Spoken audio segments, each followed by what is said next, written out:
Corpse Magic. Okay. Yep. Which I'll eventually talk about at length. But that led me to a book called The Corpse Gives Life. Okay. That's largely about how executioners are healers most often in their regular lives, and then also executioners on the side. Whoa. And about how the mythology of the healing executioner and imbuing healing magic into the corpses that they make was sort of taken in by people. Interesting. So I'm just going to start reading a little bit of it. It's a whole book, so most of it I'm skipping through.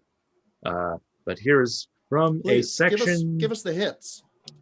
Is from a section with a little bit of the magic stuff.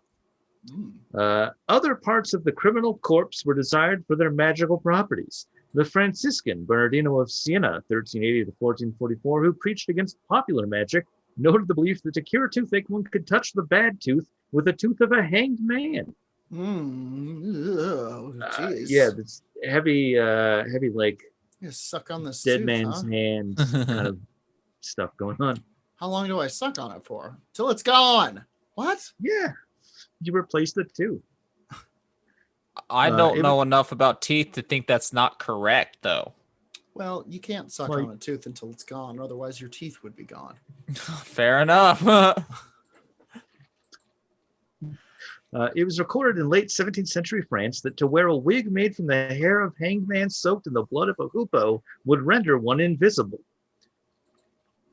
So, take that one down. Seems like a stretch, really? Jot down that recipe for crafting, everyone. It's a weird one, right? Invisibility wig. It's not just me. You get an invisibility wig. Oh, no, that's okay. I'd rather not. But you have it. It makes you invisible. It's the smell. You would think that if it had that power, the guy who they hanged wouldn't have been caught before they cut his hair off. That's true. But I guess it doesn't become a wig until it's not on you anymore, does it? Until it's soaked in the blood of a hoopoe, right? Lead's not a bullet until you make it a bullet, So this wig isn't magical until you put the blood on it. Soaked in the blood of a what, by the way? Hoopoe? I do not know what this is. Spell that. Hoopoe. Oh, God. All right, I'm going in. Hoopoe. In early modern Oh, Germany, a bird! It's so beautiful. This isn't correct. Oh. This hurt me. It's a weird bird. It looks like a kind of a woodpecker. But I could see how this could give you some invisibility. Yeah, me too. I'll tell you one thing. You're going to have to get a lot of these bad boys together to soak a wig. Yeah, this is a baby bird. And then I guess you just pop them in the, in the French press.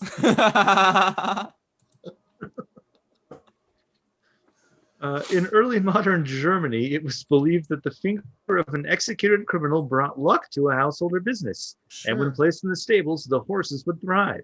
That is in the early 16th. It's a weird instinct to be like, I mean, yeah, you're right. Like, well, I got to tell you, a guy who owned it, he wasn't fucking lucky.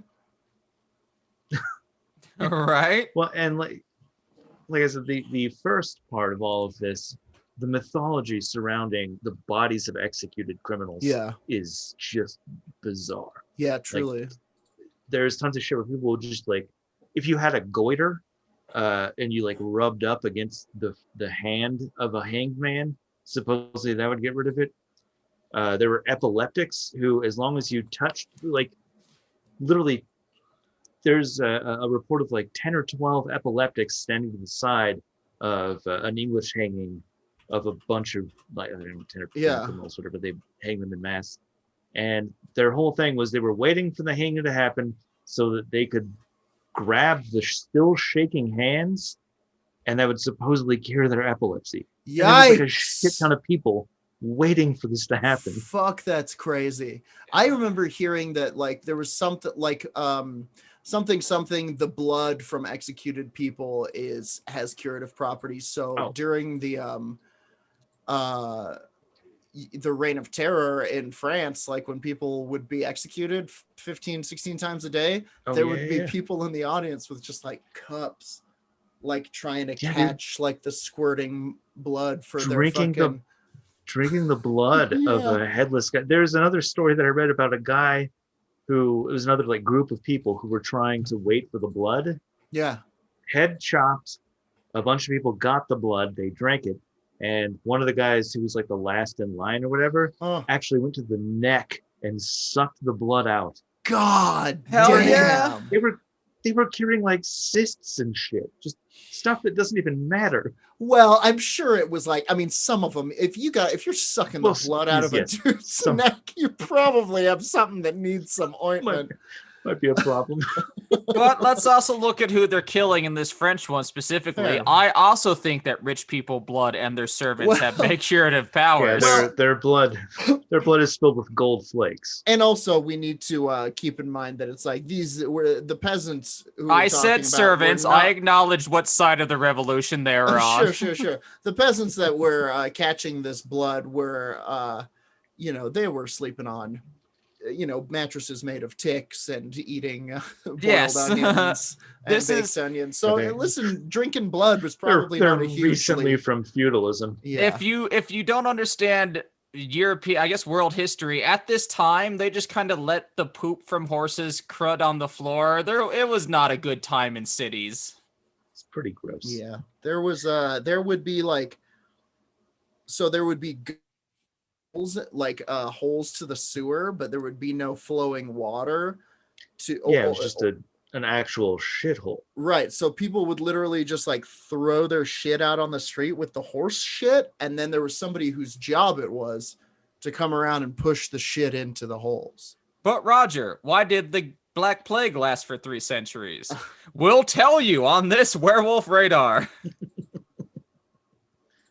But before that, we're going to get back to magical body parts. Nice. In the early 16th century, one Hans Muller von Dippertswald was prosecuted for fraud for selling the thumbs of executed thieves. Nice.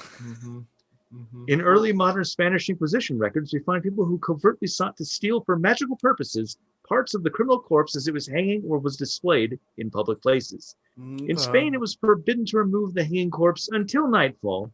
So there was a period when raids could be made under darkness, depending on how quick the hangman was in taking down the corpse. In 1586, Ana de Yuso confessed how she and an acquaintance named Geronima, quote, had gone one night to a hanging, and the said Geronima had asked a man who went with them to cut her a piece of the rope or a finger from the body, and when he had unsheathed his sword to do so, another man arrived and prevented him. In another case, it was testified that the defendant was boasting that she had been to the scaffold of the city and had taken the heart from a hanged man, and the defendant was in the company of other women at the scaffold one morning and was unable to cut the hand from a dead man who was hanging there because people had come past. Wow. Yes, the body part business, huge, crazy, totally. It seems like such a weird instinct to be like, well, that guy looked like he's pretty lucky. I wonder if his foot could heal my goiter. Might as well fucking try, The doctor isn't doing much better. He's just cutting it with a scalpel, letting it get infected. Some fucking charlatan had been telling people that for years. I want to jump forward. Here's there's a long thing also about how they start taking skin from people. Oh. Murderer's skin. Huge also. But then there's a fun little poem in one of them. A few years later, another skin scandal broke in the press regarding the corpse of the murderer Henri Franzini, executed at the Roquette prison, Paris in August 1887. Some skin had been taken from his chest, tanned, and used to cover several wallets that were given to senior officials. Okay.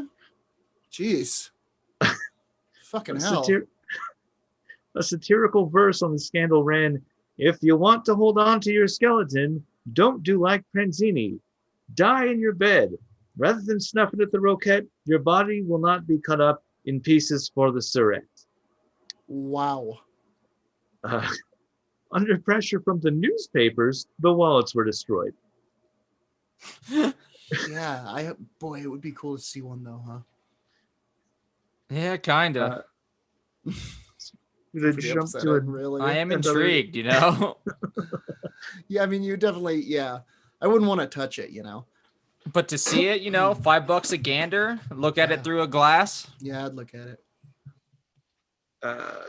Gonna jump up to another chapter called The Fresh Body. The trade in criminal Now we're body talking. parts. The trade in criminal body parts for medicine and magic was dependent on either the post-execution business of medical dissection or the illegal in situ theft of body parts when criminal corpses were left on display and unguarded long after execution. However, two other healing traditions that continued in the mid-19th century were dependent on gaining access to the corpse minutes after the execution. One concerned the drinking of corpse blood, where we have it, which will be discussed shortly, and the other was the touch of the hanged man's hand. Sure. In 1854, the famed French novelist and campaigner for the abolition of capital punishment, Victor Hugo, wrote an account of the hanging of the murderer John Tapner, the last person executed on Guernsey. Hugo was living on the neighboring island of Jersey at the time and followed the case closely, writing a letter to the protest to the British Foreign Officer, or British Foreign Secretary, rather, Lord Palmerston.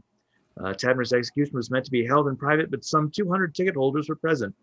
Ticket holders? That's right. They sold tickets to this thing and told everyone it was a secret event. Fucking hell. Can you imagine being like the last one there and going like, I thought this was secret. I thought this was going to be a smaller affair. I didn't realize 199 other people. I didn't know the show. whole town was going to show up to this secret affair. Can you imagine being the last motherfucker executed in this fashion where it's like, nope, they could, no, well, nope, they said they couldn't sneak in. Sorry. You know, we tried, but they really want to get one more in. Jesus, just missed it by a day. This is one of those stories about epileptics that Hugo describes. Tapner, dead the law satisfied. It is now the turn of the superstitious. They never failed to come to the rendezvous which the gallows gives them. Epileptics came and could not be prevented from seizing the convulsive hand of the dead man and passing it frantically over their faces. There's like multiple other, like it goes into other totally nudging each other. Somebody, I'm imagining somebody behind the first person just like, come on, you've got enough before he stops shivering. Here's another one that says from a different execution. The body remained suspended the usual interval of time, during which was enacted one of those disgusting scenes of vulgar superstition, which, in these days of boasted enlightenment, it was as extraordinary as it was revolting to behold. Yeah. We allude to several females being allowed to ascend the scaffold to have their wend necks rubbed by the still-warm hand of the malefactor. So yeah, that's the hand will heal a goiter on your neck, apparently. Big problem. Jeez. Not enough salt in your diets. Can you heal ancestors? My goiter? Yeah, but there's a catch. You're gonna have to let a dead guy feel you up. You might get salmonella from it. Mm-hmm. But your goiter's gone. The reason why the touch of the hanged man's hand was thought to be efficacious is unclear, and multiple explanations may have circulated in popular culture. The rules of magical transference may have been at work, with the illness being passed from the living patient to the still warm hand of the hanging criminal, whose soul, not yet departed from his quivering body, would then take the ailment into the afterlife. Oh, see, I was thinking it was kind of like the opposite, to where it was like that they're dead, the criminal's dead, so now, like, I guess that Christian, like, fill the empty body. Well, no, like it was now a pure thing because God took the soul, so it has like weird curative properties for like 5 minutes. No, it's much more narcissistic. You're letting this person that was just executed have all of your problems in hell. Yes. Yeah, that's fucked up. I mean, you're going to hell anyway. You want to take this epilepsy with you? That's true. No, I don't. No, I think I'll be fine with the Honestly, pitchforks and the fire. If there's one thing that would make hell more cumbersome, it might be, my earthly torments. For sure. Goes on to say, maybe there was no such spiritual connection, and it was merely an act of simple sympathetic magic. Once touched by the hand, the swelling would reduce as the buried or gibbeted corpse decayed and disintegrated. There was a similar widespread notion that warts would disappear by touching them with a piece of meat and then burying it. Why the executed criminal as distinct from any other corpse? Perhaps it was considered extra potent to the redemptive quality of the criminal's last confessional moments on the scaffold. So it is a little bit of a holy situation. Yeah. Or maybe the explanation is purely a pragmatic one, with executions offering the easiest access to a corpse so quickly after death. Knowing in advance the time and place of an execution enabled the sick to plan their intended appointment with the freshly deceased. Access to the hangman's hand was carefully controlled by the executioner and became one of his perquisites. So a lot of executioners out here get paid to for a sick person to touch the hand of a dead guy. Yeah. I also gotta wonder, like, you could probably catch in some diseases from these corpses too. Oh, right? Some of them, undoubtedly. not necessarily like one that comes from a corpse, but like the prison system alone at this time was like just a cesspool of lice and bugs, let alone bacteria and virus. You're talking about the Black Plague. As discussed, though, they are living in towns where they're just putting shit in the road. That's true. Constantly. Okay, good point.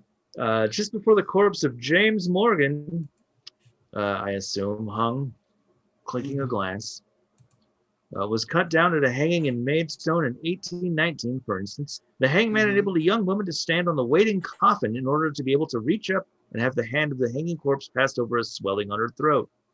The hangman would usually take the hand of the corpse and administer the rubbings to the patients as they stood or sat on the scaffold. There you go. Fucking gross. Kicking, rubbing people with a corpse, smacking you with the hand. Yeah. The condemned were aware that their bodies might be exploited in this way minutes after their death. In 1815, while on the Newgate scaffold awaiting his hanging, the forger John Binstead requested of the presiding clergyman that his hands would not be made available to those seeking a cure for wens. The process accrued magical elements, with the stroke sometimes being given 9 times, 3 and 9 being important numbers in folk magic ritual. There is clear evidence for the importance of contrasexual charming as well. In other words, the cure would only work if a woman touched a male hand and vice versa. When Anne Norris and Samuel Hayward were hanged at Newgate on 27th November 1821, the Morning Post reported that several men rubbed their necks and faces with the hand of the unfortunate female, while as many women went through the same ridiculous and indecent charm with those of the wretched Hayward. Wow. Crazy. Fucking hell. Jump up to some of the good for what ails you, drinking. Huh? Well, yeah, let's jump to some of the blood drinking, please. To the modern imagination, the drinking of a criminal's blood immediately after his execution might appear as some barbaric medieval superstition or some grotesque story of diabolical ritual from the torture chambers of the witch trials. It is. Not a great but you know what? You definitely don't want somebody to walk in. I'll tell you that much. But how widely it was practiced from the 16th to the early 18th century is unclear. Most of our recorded accounts concern the 19th century. Some 18 or so cases of the practice from late 18th and 19th century Germany, 9 or so cases from Sweden, 4 from Denmark, and 3 from Norway. So I guess that's medieval healthcare. Wow. The last recorded instances across Northern Europe were in the 1860s, while the last unsuccessful request to get blood from an executed criminal to heal epilepsy was made by a woman at Freiburg in 1908. Okay. I thought it was going to be later than that. I'm proud of us. Well, no, that's just the last unsuccessful request. Yeah. Oh, shit. So they now you can just get it. Yeah, now Nate's segment enters the black market. Yeah. Listen, if you guys want blood from a criminal, I've done crimes. I got caught stealing milk, shoplifting it when I was 14 or whatever. I smoke weed all the time. I guess it's not a crime anymore. I've stolen films. Pirated them often. No, DVDs from friends. That's pirating, technically, based on some definitions from companies. I was wearing an eye patch. Pirating. All right. Well, as with the Hangman, I was going to say, is there any other part of the dead person we should lick? Oh, I mean, their dick, of course, but that's for other reasons. Damn it. That's not for medicine. I mean, really, if you can get your hands on parts of a dead criminal, yeah, it'll do something for you. It sounds like truly insides or out. Yeah. Any hands, fingers, tongues, ears, heads, blood. It sounds like the fucking guts, end all be all fat. of magical. At one point, they were selling fat of criminals. Yeah, it sounds like the end all be all of like magical reagents, right? It's like that. Pretty much. You know, what seasonal. I like it, honestly. I have a rash on my finger, and I wouldn't mind. I'd rub it on a criminal. Oh, you've got to put that on a dead guy's taint. Yeah. Weird. I do like this little section. In most cases, though, one gets a clear sense of the procedure being curated by the executioner. At the beheading of Karsten Heinrich Heinz at Tonning in April 1844, the executioner allowed the epileptic son of a farmer from Oldenburg to drink some of the criminal's blood. Likewise, at a beheading in Hanover in 1857, it is reported that a number of epileptics came forward and the executioner, quote, readily gave it to them. And it goes on like that. There are many stories. Executioners just dealing in blood all over the place. Damn. Dang. Well, sloshing it out. Neat. Yeah, that's neat. I think it's pretty neat. We'll be coming back to Daoist Corpse Magic at a future date, but I hope so. This is where it ended up. All right. Well, I like it. Would you like to name your segment, Nate?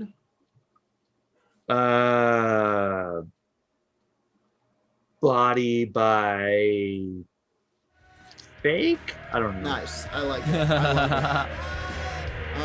Well, then I got a short little segment for us now.